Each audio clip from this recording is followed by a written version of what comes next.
Welcome to This Explainer. Today, we are taking a deep dive into the historical microcosm of July 31st.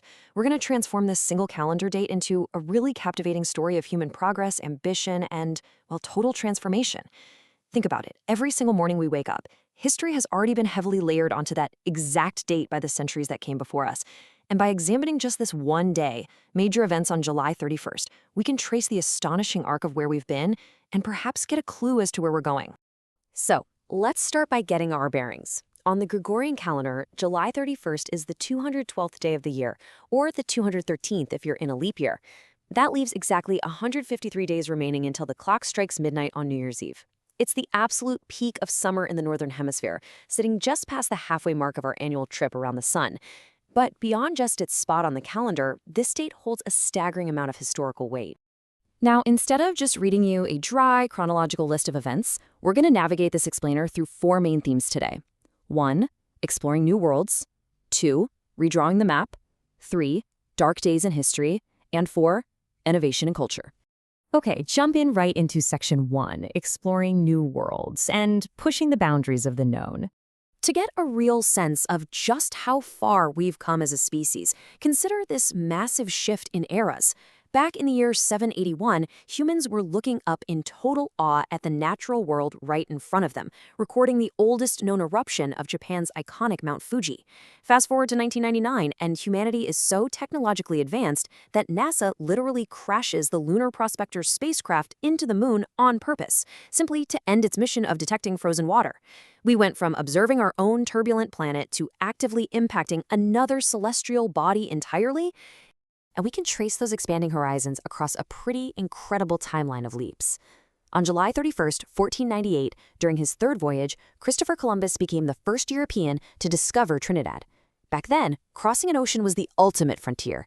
Jump to July 31st, 1964, and we launched the Ranger 7 moon mission. Exactly 7 years later, on that same day in 1971, Apollo 15 astronauts became the very first humans to cruise across the moon's surface in a lunar rover. Actually, let's zoom in on that 1964 Ranger 7 mission for a second, because those photographs permanently changed our visual understanding of the final frontier. Ranger 7 sent back the very first close-up photographs of the moon, and these images weren't just a slight upgrade. They were a staggering 1,000 times clearer than anything that had ever been seen from Earthbound telescopes. In an instant, the moon went from this blurry, distant rock in the sky to a highly detailed, tangible destination. Moving right along, we have Section 2, Redrawing the Map, How Treaties and Alliances Shaped Our Borders. Beyond physical exploration, July 31st has also been an absolutely crucial day for geopolitics and the shifting of global power dynamics. For example, back in 1667, the Treaty of Breda ended the Second Anglo-Dutch War. This was huge because it officially granted England possession of New Amsterdam, the bustling little settlement that, you guessed it, would eventually become New York. Then, leap all the way ahead to 1991. The United States and the Soviet Union signed the START I Treaty. This was a monumental moment in modern history. It was the first treaty to reduce, with strict verification, both countries' stockpiles of strategic arms. It was a massive signal that the Cold War was finally thawing. I also just love the grand, formal language of 18th century diplomacy. Listen to this resolution passed by the U.S. Second Continental Congress on July 31st, 1777. They were officially accepting the services of the Marquis de Lafayette, granting him the rank and commission of Major General. It's fascinating to see how alliances are formed not just between massive nations, but through the, quote, zeal of key individuals who cross oceans to fight for another country's independence. Next up is Section 3, Dark Days in History. Somber historical turning points. We absolutely have to impartially observe the darker chapters of humanity to truly understand our past. There are devastating moments of systemic persecution tied directly to July 31st. In 1492, the Alhambra Decree took effect, which forced the expulsion of all remaining Jews from Spain. Centuries later, in 1932, the Nazi Party won more than 38% of the vote in the German federal elections, a critical step in their rise to power. Just 9 years later, on July 31st, 1941, under instructions from Adolf Hitler, Hermann Göring officially ordered SS General Reinhard Heydrich to plan the administrative measures for the final solution. These are dark, undeniable milestones that we must acknowledge. On that exact same day, July 31st, 1941, the sheer scale of World War II's devastation was made starkly visible on the Eastern Front as the massive Battle of Smolensk finally concluded. Just try to wrap your head around the logistical and human scale of a single battle's aftermath during a global conflict like this. How many Soviet Red Army prisoners do you think were captured at Smolensk? The answer is 300,000. Germany captured roughly 300,000 Soviet Red Army prisoners on this day alone. It is a staggering, almost incomprehensible figure that really underscores the brutal, sweeping reality of the Second World War.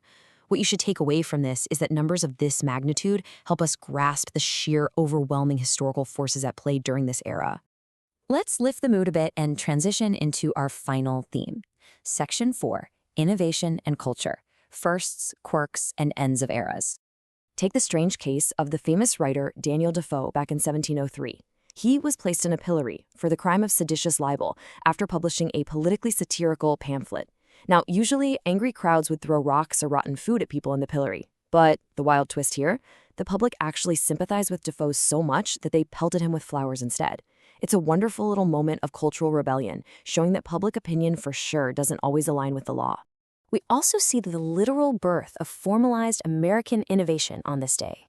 On July 31st, 1790, the newly formed United States government issued its very first patent.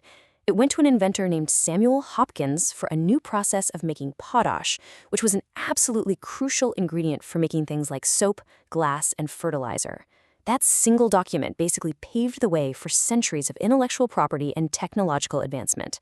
And we couldn't wrap up without mentioning this amazing cultural milestone from 1970. It's known as Black Tot Day. This was the final day of the officially sanctioned rum ration for sailors in the British Royal Navy. For centuries, sailors were given a daily allowance of rum, but, as naval technology advanced, operating highly complex modern machinery while tipsy became a rather obvious safety hazard. So this date marked the definitive end of a long-standing alcohol-soaked maritime tradition. So, from humans crossing uncharted oceans and venturing into outer space, to the thawing of the Cold War and the birth of protected innovation, July 31st proves that every single day holds the massive weight of history. History isn't just a static thing that happened in the past. It's a living, breathing, ongoing process. So I leave you with this final thought. Given everything that has transpired on this date, what on earth will humanity add to the historical record on next year's July 31st? Thank you so much for exploring this with me, and stay curious.